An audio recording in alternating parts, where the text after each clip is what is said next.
출애굽기 38장 21절부터 31절 말씀 마음을 집중하시고 함께 읽어보시겠습니다.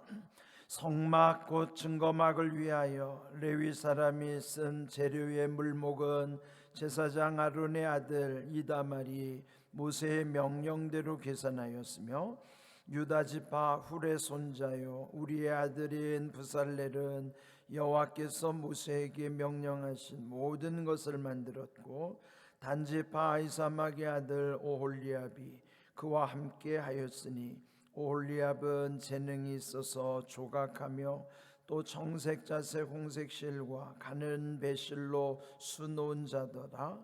성소 건축 비용으로 드린 금은 성소의 세겔로 29달란트와 730세겔이며 계수된 회중이 드리는 성소의 세겔로 100달란트와 1775세겔이니 계수된 자가 20세 이상으로 60만 3550명인즉 성소의 세겔로 각 사람에게 은 한 배가 곧 반세겔씩이라. 은 100달란트로 성소의 받침과 휘장문의 기둥 받침을 모두 100개를 부어 만들었으니 각 받침마다 한 달란트씩 모두 100달란트요 1775세겔로 기둥 갈고리를 만들고 기둥 머리를 싸고 기둥 가름대를 만들었으며 드린 놋은 70달란트와 2400세겔이라. 이것으로 회막문 기둥 받침과 놋제단과 놋그물과 제단의 모든 기구를 만들었으며 뜰 주위의 기둥 받침과 그 휘장문의 기둥 받침이며 성막의 모든 말뚝과 뜰 주위의 모든 말뚝을 만들었더라. 아멘. 오늘 읽은 말씀은 그 성막을 비롯한 그 주변의 모든 그 건축을 마치고 나서 거기에 소요된 그 비용들을 결산하는 내용이 나옵니다. 우리도 어떤 이제 교회도 건축을 하거나 어떤 여러분 건축을 하면 거기에 들어간 모든 것들을 다 결산을 하게 되잖아요. 또 하나님도 우리 인생의 끝에서 결산하신다는 것을 또 우리는 기억해야만 하는 것입니다. 자, 여기 이제 결산의 내용을 보시면 21절에 성막을 일컬어서 증거막이라고 또 강조하고 있어요. 물론 이제 회막이라는 의미도 있죠. 거룩한 장막이라는 뜻으로 성막, 또 하나님 만나 주신다고 해서 회막, 그리고 그 성막의 가장 중요한 것은 지성소 안에 그 중앙에 있는 법궤, 그것을 일컬어서 증거궤라고 했죠. 그 증거궤처럼 그 성막을 증거막, 하나님의 증거로서 나타내 주시기 위한 성막을 그렇게 일컫는 것이죠. 자, 그런 이 성막을 제작하는 과정에서 그 레위 사람이 쓴 재료의 물목은 제사장 아론의 아들 이다말이 모세의 명령대로 계산했다. 그러니까 아론의 네 아들이 있었죠. 그 네 아들이 나답과 엘리후, 나답, 아비후, 엘르아살, 그리고 여기 이다말이 막내 네 번째 아들이에요. 그런 넷째 아들이 그걸 맡아가지고 꼼꼼하게 다 그 모세의 명령대로 계산을 다 꼼꼼하게 기록을 하는 것입니다. 그 다음 22절과 23절에 보면은 그 성막의 총책임자와 함께 도왔던 두 사람, 그 사람은 잊어버리면 안 됩니다. 부살렐과 오홀리압이라고 하는 사람이에요. 부살렐, 오홀리압을 중심으로 그 모든 성막을 건축하는 책임을 맡겨준 것이죠. 그 또한 22절 23절에 나오는데 모세의 명령대로 이루어졌다 그랬죠.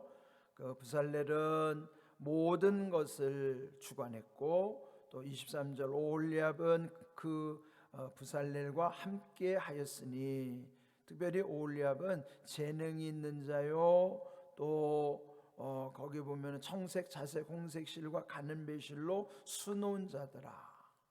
네, 이제 영어 성경에도 보면 그는 아주 대단한 기술자고 디자이너고 그 다음에 여기에 수 놓는 자. 그러니까 아주 재능이 많은 아주 다재다능한 그런 사람이라는 것이죠. 예, 그 두 사람 중심으로 이 성막의 모든 일체에 그런 모든 성물을 만들거나 그 다음에 여기 모든 그 휘장을 짜는 일이라든지 제사장의 옷을 만드는 일이라든지 그런 이런 모든 것을 다 도맡아서 하게 된 것입니다. 자, 그 다음 24절 보시면요, 거기에 들어간 건축 비용에 관해서 이제 기록하고 있습니다. 근데 여러분 이제 계속 반복됐던 내용들이니까 그 안에 들어갔던 이제 내용들 보시면은 되게 금과 은과 놋은 기본이었고 또 거기 여러 가지 재료들이 거기 필요했던 것이죠. 자, 여기 24절 보시면 금은 성수의 세겔로 29달란트 또 730세겔. 네, 이것을 이제 우리가 이해하기 쉽게 하면 우리 이제 킬로그램에 좀 익숙하잖아요.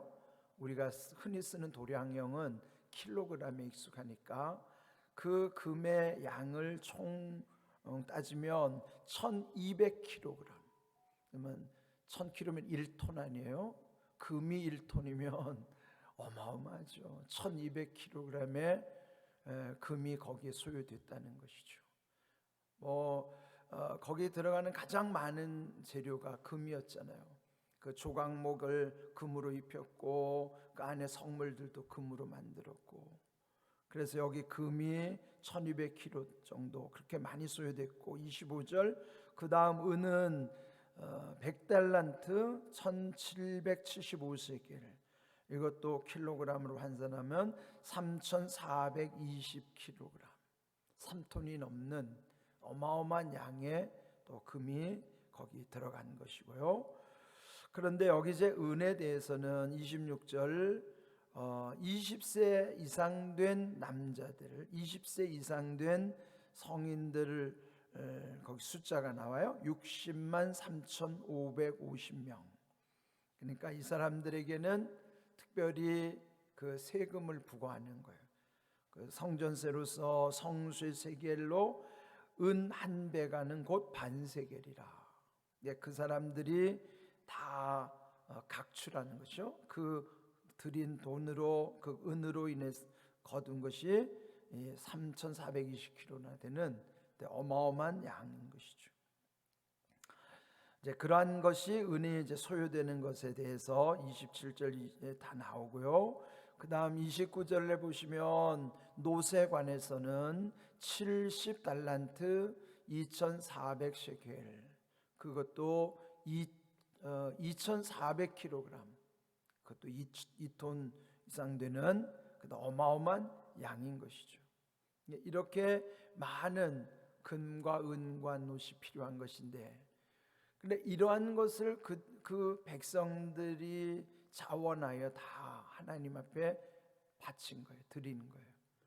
물론 이들이 이것이 어디서 났겠어요?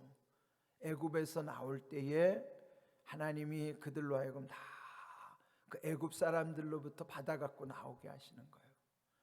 그러니까 평생 그들이 400년 노예 생활을 했지만, 그러나 하나님이 그걸 공짜로 돌려보내지 아니하시고 이렇게 엄청난 귀중품들을 다 몸에 지니게 하시고, 그런데 그것을 또 그 백성들은 이렇게 하나님의 성막을 만드는 데 있어서 자원하여 다 드리는 거예요.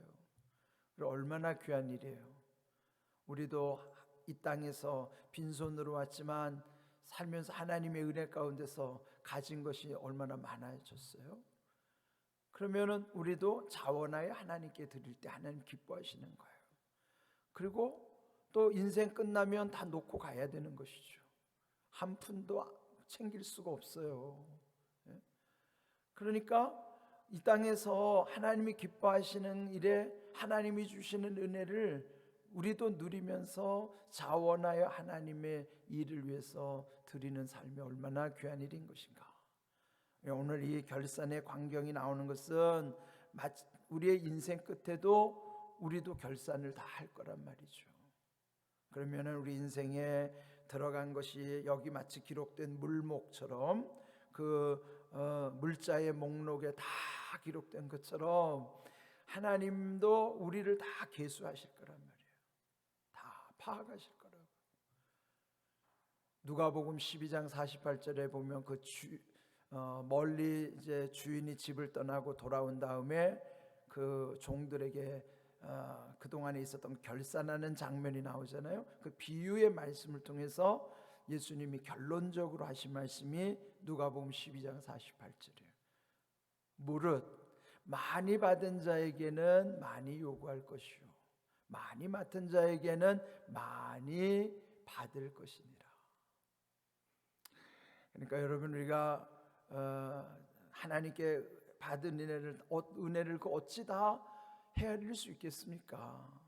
그런데 주님의 기준은 많이 주신 자에게는 많이 찾을 것이라는 거예요. 그러니까 이 땅에서 허비하면 그건 우리 하나님께 가면 책망받을 일이죠.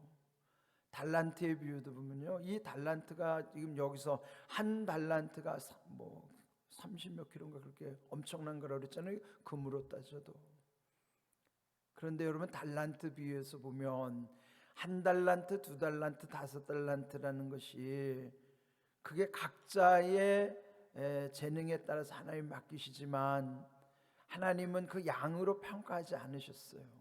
두 달란트, 다섯 달란트 받은 자는 열심히 수고하고 주인이 왔을 때 갑절로 남겼다고요. 두 달란트가 네 달란트 되고 다섯 달란트가 10달란트 됐어요. 그런데 한 달란트는 받은 사람은 그냥 받은 그대로 땅에 묻었다가 다시 그대로 돌려드리는 거예요. 그런데 주인은요, 악하고 게으른 종이라고 책망하신 것이죠. 그리고 그를 일컬어서 어두운 데서 이를 갈미 쓰리라, 그렇게 저주하셨다고. 그가 손해를 끼친 것도 아니고 받은 그대로 갖다가 돌려줬음에도 불구하고 주인은 악하고 게으르다고 책망하신 거예요. 그런데 거기서 중요한 것, 비유적으로 우리도 이해하자면 땅에 묻어뒀다는 것이 뭐예요? 땅이라고 하는 것은 엄밀히 말하면 땅은 우리 육신과도 똑같은 거예요. 하나님께 받은 달란트를 이렇게 거룩한 곳에다가 그것을 이렇게 불린다 그러죠. 이렇게 이 달란트는 하나님이 주시는 이 물질적인 것을 영적인 것으로 불려야 그것이 의미적으로는 2배가 되는 거예요. 2달란트가 4달란트 되고 5이 10달란트 되는 것은 우리가 가져갈 수 없는 이 세상에 하나님 주신 모든 물질적인 것을 하나님이 기뻐하시는 영적인 것에 우리가 함께 그런 거를 잘 활용해야 그건 다 여러분이 하나님 나라에 다 기록되는 것이고 남는 거예요. 그거 돈 가지고는 하늘나라 못 가도 여러분이 돈을 어떻게 썼느냐는 하늘나라에 다 기록된다고요. 그러니까 부지런히 여러분이 선한 일에 하나님 나라에 기록되도록 여러분의 모든 하나님이 주시는 은혜를 써야 되는 것입니다. 그렇지 않고 그냥 여러분이 땅에 묻어둔다는 거면 자기 욕심, 이 땅은 자기 욕심이에요. 자기 욕심. 나만을 위해서 내 몸뚱아리만 위해서 챙기고 그렇게 살다가 가는 사람들은 결국 그건 한 달란트를 땅에 묻는 일과 똑같은 거라고요.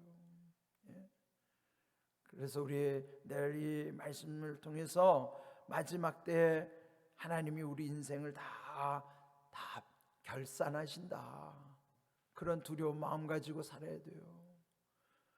그는 하나님 우리에게 주시는 은혜는 단순히 물질적인 것뿐만 아니잖아요. 시간도, 또 우리의 마음속에 주시는 은혜도. 그래서 우리는 헤아릴 수가 없는 거예요. 이런 귀한 하나님의 은혜를 오늘 깊이 새기시면서 오늘 이 그 성막을 이제 완공하면서 그 마지막으로 다 결산하는 것, 기록을 남겨둔 것처럼 우리의 모든 것도 하나님은 다 기억하고 계시고 천국에 다 기록하고 계신다는 거예요. 이게 불가능할 것 같지만요, 사람들의 이 재능 속에서 보면, 요즘 보세요, 우리가 뭔가 흔적을 남긴 걸 다 찾아가지고 범인을 잡잖아요. 지금 우리가 이렇게 말하는 것도요, 공중에 흩어져서 없어지는 것 같지만은 이 주파수는요, 우리가 한 말을 이 공중에서 다 잡아낼 수 있다는 거예요. 과학적인 기술로도. 제가 지금 여기서 한 말도요, 다 추정해서 이 말소리도 다 잡아낼 수 있다는 거예요. 과학기술은. 아니, 인간도 그러할진데 하물며 하나님은 우리가 내뱉은 말 다 모르실까요? 우리가 말한 거나 생각한 거나 모든 행한 것은 다 하나님은 다 기억하고 계시고 기록하시는 거예요. 그래서 여러분, 회개하는 것은 회개하고 나면 하나님이 다 제해 주시고, 회개하지 않은 건 다 남아있고, 그래서 우리가 늘 회개의 영으로 살아가는 것이 정결해지는 비결이고요, 잘 사는 것이 거룩함 가운데 이렇게 마지막 하나님이 칭찬하실 일로 남는 거예요. 그런 마음 가지고 하루를 사십시오.